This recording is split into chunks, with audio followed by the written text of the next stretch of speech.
Hi friends, ये बात है 10 अप्रैल 1912 की। व्हाइट स्टार लाइन द्वारा संचालित आरएमएस टाइटैनिक एक ब्रिटिश यात्री जहाज था जो अनुमानित 2224 यात्रियों और क्रू मेंबर्स को लेकर साउथहैम्पटन इंग्लैंड से न्यूयॉर्क के लिए अपनी पहली यात्रा पर रवाना हुआ था। टाइटैनिक को उस समय के सबसे अनुभवी इंजीनियरों द्वारा डिजाइन किया गया था और इसके निर्माण में उस समय में उपलब्ध सबसे उन्नत तकनीक का इस्तेमाल किया गया था। टाइटैनिक की कुल लंबाई 269 मीटर और इसकी हाइट लगभग 50 मीटर से भी ज़्यादा थी। कंपनी के मालिक ने इसे कभी न डूबने वाला जहाज बताकर लॉन्च किया था। उसे लगता था कि यह जहाज अनसिंकेबल है। इसके पीछे उन्होंने दो तर्क दिए। पहला, इसके लोअर सेक्शन में 16 वाटर टाइट कंपार्टमेंट थे जो कि हल्के डैमेज होने या पंक्चर होने की स्थिति में ये ऑटोमेटिक सील हो जाते थे और पानी को आगे नहीं बढ़ने देते थे, जिससे ये जहाज को डूबने से बचाते थे। इसके सभी दरवाजे इलेक्ट्रॉनिक वाटर टाइट प्रूफ थे। दूसरा कारण, इसका हल नीचे से मेटल की डबल लेयर से बना हुआ था। अगर किसी कारणवश सबसे नीचे वाली लेयर डैमेज होती है तो ऊपर वाली लेयर इसे डूबने से बचा लेगी। लेकिन टाइटैनिक के साथ दुर्भाग्य से उस रात जो हिमखंड टकराया था वो आगे वाला स्टारबोर्ड वाला हिस्से में साइड से टक्कर लगी थी। साइड में सिंगल लेयर होने के कारण उसमें कई सारे छेदों की एक लंबी श्रृंखला बन गई और 4 से अधिक डिब्बों में पानी भर जाने के कारण वह तैर नहीं सका। दोस्तों, टाइटैनिक पर उस रात बड़े उद्योगपतियों से लेकर celebrities, sportsman, teachers, tourist, first class में सवार पैसेंजर्स के स्टाफ और प्रवासी जो यूरोप की कई लोकेशन जैसे आयरलैंड, इंग्लैंड, स्कैंडिनेविया और ईस्टर्न यूरोप से आए थे, जो अपने सपनों को पूरा करने के लिए नए अवसर की तलाश में अमेरिका जा रहे थे। दोस्तों, टाइटैनिक ने लग्जरी के मामले में उस टाइम के बड़े बड़े स्टार होटल्स को भी पीछे छोड़ दिया था। इस पर तीनों क्लास के लिए समय व्यतीत करने के लिए अवकाश की सारी सुविधाएं उपलब्ध कराई गई थी। इस पर 7 फीट गहरा एक स्विमिंग पूल, एक्सरसाइज करने के लिए जिम, एक स्क्वैश कोर्ट, टर्की स्नान बाथ, एक विशाल स्वागत कक्ष, पुरुषों के लिए स्मोकिंग रूम, पढ़ने लिखने के लिए लाइब्रेरी और खाना खाने के लिए रेस्टोरेंट्स, 2 सैलून, बिजली से चलने वाली लिफ्ट मौजूद थी। इंडोर सुविधाओं का उपयोग करने के साथ साथ यात्रियों के लिए खुले डेक पर मेलजोल करना, सैर करना आदि भी शामिल था। टाइटैनिक की सबसे विशिष्ट विशेषताओं में से एक उसकी फर्स्ट क्लास में मौजूद सीढ़ी थी, जिसे ग्रैंड सीढ़ी के रूप में भी जाना जाता है। लेकिन अब यह जहाज में केवल एक खाली स्थान है जिसका उपयोग आधुनिक खोजकर्ता निचले डेक तक पहुंचने के लिए करते हैं।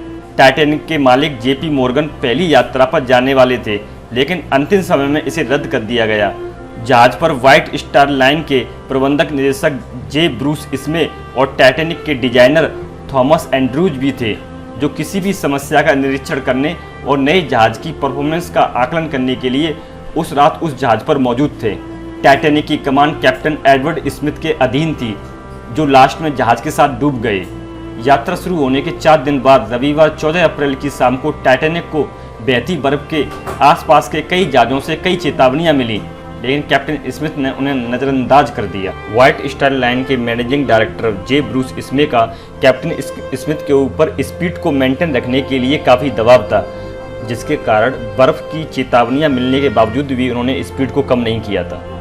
उस समय जहाज की प्रतिद्वंदी कंपनियों में आपस में कंपटीशन रहता था कि जहाज टाइम से अपनी यात्रा पूरी करे, जिससे जहाज़ों को अक्सर अपनी पूरी गति के करीब संचालित किया जाता था। बर्फ की चेतावनियों को सलाह के रूप में देखा गया और पुल पर निगरानी पर भरोसा किया गया। जहाज पर डेक के ऊपर आगे की तरफ एक पुल होता है, जिस पर एक बंदा यहाँ बिठा दिया जाता है। वो आगे आने वाले ऑब्स्टिकल और ट्रैफिक की सूचना 3 बार घंटी बजाकर शिप को देता है। उस रात मौसम बहुत ठंडा था। रात को चांद भी नहीं निकला था, जिससे समुद्र में चारों ओर अंधेरा छाया हुआ था। 14 अप्रैल की रात को लगभग 11:40 पर लुकआउट फ्रेडरिक फ्लीट पुल पर बैठे थे। ठंडी तेज हवाओं से उनकी आंखों में आंसू बह रहे थे, जिससे उन्हें आगे देखने में और मुश्किल हो रही थी। फिर उनको टाइटैनिक के ठीक आगे एक हिमखंड दिखा और 3 बार घंटी बजाकर उन्होंने ब्रिज को सतर्क कर दिया। फर्स्ट ऑफिसर विलियम मर्डोक ने जहाज को हिमखंड के चारों ओर ले जाने और इंजन को रिवर्स करने का आदेश दिया, लेकिन तब तक बहुत देर हो चुकी थी। टाइटैनिक का स्टार बोर्ड वाला हिस्सा हिमखंड से टकराया। इस टक्कर से हल पंक्चर नहीं हुआ था, लेकिन साइड से टक्कर की वजह से इसके सीरीज से बक्कल निकल गए, जिससे उसमें कई सारे हॉल हो गए, जिससे उनमें से होकर पानी जहाज में भरने लगा। कैप्टन स्मिथ को जल्द ही यह स्पष्ट हो गया कि टाइटैनिक अब डूब जाएगा। क्योंकि 4 से अधिक डब्बों में पानी भर जाने के कारण वह तैर नहीं सका। टाइटैनिक पर सवार यात्रियों से लेकर क्रू मेंबर तक इस तरह की आपदा के लिए तैयार नहीं थे, क्योंकि सभी के मन में एक ही बात थी, ये जहाज तो कभी डूबेगा ही नहीं और इतना बड़ा जहाज है कि बर्फ इसका क्या बिगाड़ लेगी। आप भी सोच रहे होंगे कि भला बर्फ से टकराने से जहाज को क्या नुकसान होगा, लेकिन दोस्तों जो हिमखंड टाइटैनिक से टकराया था वह एक फुटबॉल के मैदान से भी बड़ा था। आप सोच रहे होंगे कि भला बर्फ मेटल को कैसे तोड़ सकती है, लेकिन जो बर्फ के पहाड़ होते हैं वे बहुत ठोस होते हैं और मेटल को भी काट सकते हैं। जहाज के captain senior wireless operator Jacks Phillips को तुरंत वायरलेस रेडियो के जरिए डिस्ट्रेस मैसेज आसपास के जहाज़ों को भेजने का ऑर्डर देते हैं और वे लगातार डिस्ट्रेस मैसेज भेजते रहते हैं, लेकिन प्रतिक्रिया देने वाला आसपास कोई भी जहाज मौजूद नहीं था। कैप्टन तुरंत यात्रियों को डेक पर इकट्ठा होने के लिए बताते हैं और कुछ यात्रियों को तो भरोसा ही नहीं हो रहा था कि जहाज डूबने वाला है। क्रू मेंबर्स लाइफ बोट की मदद से यात्रियों को इवैक्यूएट करने की तैयारी करते हैं। टाइटैनिक पर केवल 20 लाइफ बोट ही अवेलेबल थी। एक लाइफ बोट में एक बार में 65 यात्रियों को ले जाने की कैपेसिटी थी। लाइफ बोट का उद्देश्य इमरजेंसी में यात्रियों को पास वाले बचाव जहाज में स्थानांतरित करने का काम होता था। टाइटैनिक के पास केवल उनमें से आधे को ले जाने की ही पर्याप्त लाइफ बोट थी। जहाज की टोटल कैपेसिटी 3,339 यात्री और क्रू मेंबर्स को ले जाने की थी।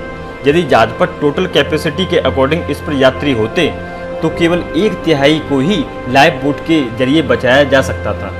और तो और क्रू मेंबर्स के पास लाइफ बोट को इवैक्यूएट करने की पर्याप्त ट्रेनिंग भी नहीं थी, जिसके कारण लाइफ बोट को आंशिक रूप से भरी हुई लॉन्च किया गया था। अधिकारियों को यह तक नहीं पता था कि वे कितने लोगों को सुरक्षित रूप से लाइफ बोट के जरिए ले जा सकते हैं और उनमें से कई लाइफ बोटों को तो बड़ी मुश्किल से आधा भरा हुआ ही लॉन्च किया गया। तीसरी श्रेणी के यात्रियों को बड़े पैमाने पर खुद की सुरक्षा के लिए छोड़ दिया गया, जिससे जहाज में पानी भर जाने के कारण उनमें से कई डेक के नीचे फंसे रह गए। लाइफ बोट लोड करते समय आमतौर पर महिलाएं और बच्चों को पहले प्रोटोकॉल का पालन करते हुए सबसे पहले उतारा जाता है और उन्हीं को उतारा गया। रात्रि में लगभग 2:10 और 2:15 के बीच टाइटैनिक के हिमखंड से टकराने के लगभग 2.5 घंटे के बाद उसके डूबने की दर अचानक बढ़ गई, क्योंकि जहाज का डेक पानी के नीचे डूब गया और समुद्र का पानी तेजी से जहाज के अंदर आने लगा।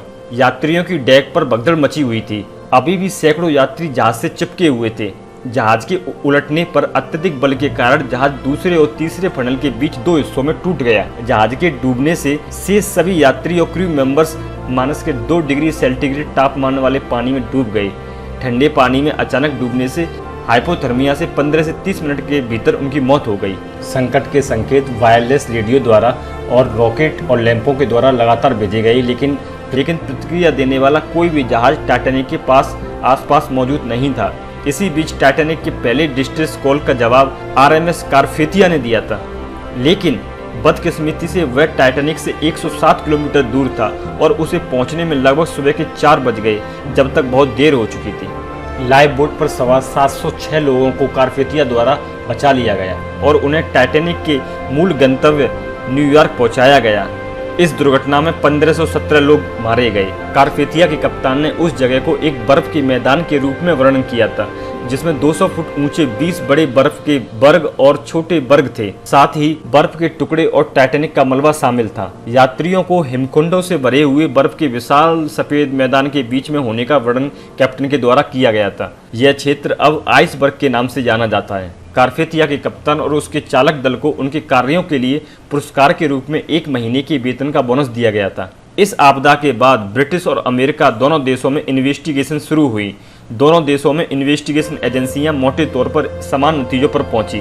पहला, जहाज पर लाइफ बोट की संख्या कम थी और लाइफ बोट को लॉन्च करने से संबंधित नियम पुराने और अपर्याप्त थे। कैप्टन स्मिथ बर्फ की चेतावनियों पर उचित ध्यान देने में विफल रहे। लाइफ बोट को फुल कैपेसिटी से भरकर लॉन्च नहीं किया गया। लॉर्ड मर्सी ने कई बर्फ चेतावनियों के बाद भी जहाज की स्पीड को उसकी हाईएस्ट स्पीड पर बनाए रखा। दोस्तों, पूछताछ में जांचे गए सबसे विवादास्पद मुद्दों में से एक एसएस कैलिफोर्निया द्वारा निभाई गई भूमिका थी। दोस्तों, यदि मैं आपसे कहूं कि उस रात टाइटैनिक जहां डूबा था उससे महज 37 किलोमीटर दूर एक और जहाज उपस्थित था। जी हाँ दोस्तों, वह जहाज एसएस कैलिफोर्निया था, जिसके कैप्टन स्टैनली लॉर्ड थे। लेकिन उसने उसकी डिस्ट्रेस कॉल नहीं उठाई थी। टाइटैनिक के सिग्नल रॉकेट का भी जवाब नहीं दिया था। कैलिफोर्नियाई जहाज बर्फीली हालात के कारण रात के लिए रुक गए थे और रेडियो द्वारा टाइटैनिक को चेतावनी भी दी थी, लेकिन टाइटैनिक के वरिष्ठ वायरलेस ऑपरेटर जैक फिलिप्स ने उन्हें डांटा था।